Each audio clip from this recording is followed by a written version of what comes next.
an accident at Southland Park. I can't find my boy! Hundreds of family members gathered outside the deserted park today. Everywhere. Funny part. And the victims' families have vowed to appeal the decision.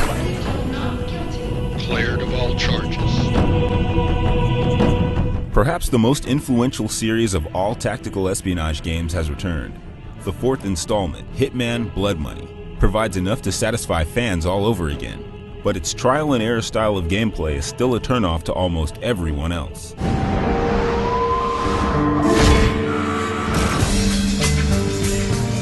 Those familiar to the series will find hardly anything new here, but that's not necessarily a bad thing. As the Hitman, known simply as Agent 47, you're called upon to carry out top-secret hits on public figures, and that's about it. You are treated with small pre-mission cutscenes to set the stage, but they're never enough to draw you in as much as you might hope. Sitting in the dark won't bring him back, sweetheart. But Blood Money does have an unconventional method of storytelling for the series. The game unfolds Agent 47's past, where you play out historical moments through a present-day conversation. This interview about me is just a cover for a more sensitive story.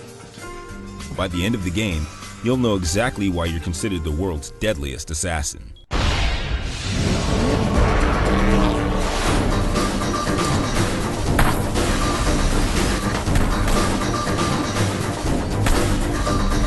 Blood Money boasts a brand new revamped engine that makes controlling Agent 47 much easier than before.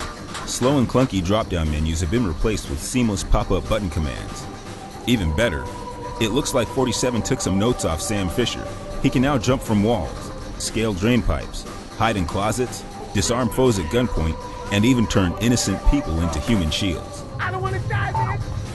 Amazingly, all these actions are executed with just a simple push of the joystick or an effortless tap of a button. The same undercover feeling we felt the first time we controlled Agent 47 is stronger than ever.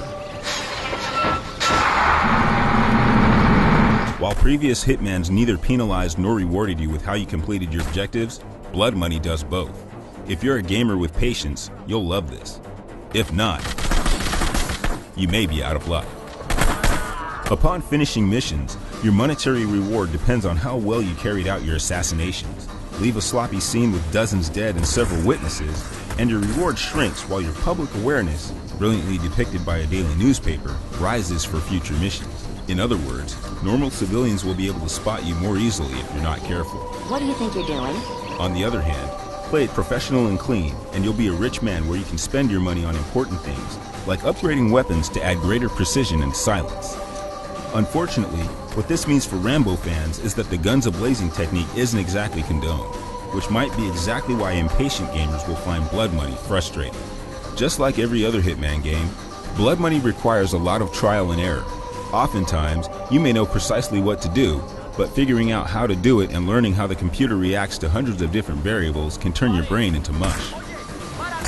A nice addition this time around, though, is a handy picture-in-picture display notifying you whenever one of your victims is discovered. There's even an option to purchase mission clues too when you get stuck. Ultimately, the same Hitman strategy returns. Find out who's important, steal their clothes to gain access somewhere, and figure out how to cleverly kill someone from there. It works, but the formula is beginning to show its age. But deducing one of the literally dozens of ways to complete each task is still rewarding.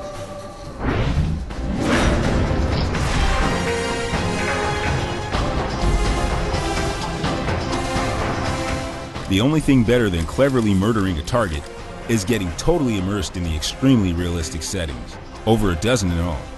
Blood Money's diverse areas are the best part of the game. One mission places you in a massive opera house in Paris. You can explore the entire building without restriction, from the rafters to the basement storage. Because they're so accurately designed and full of appropriate characters to interact with, they all feel like real locations. In the vineyard, you'll weave in and out of an outside party, along with tour groups in the cellar. In the suburb, neighbors will work in the garden, and garbage men will take out the trash. Appropriately accommodating the graphics are ambiance and sound effects that could easily be mistaken as the real thing. Composer Jesper Kyd returns and doesn't disappoint, creating a score that once again precisely drives your emotions throughout each evolving mission. Regrettably, Blood Money does have its fair share of flaws. Some enemies behaved erratically in specific situations, taking you out of the experience.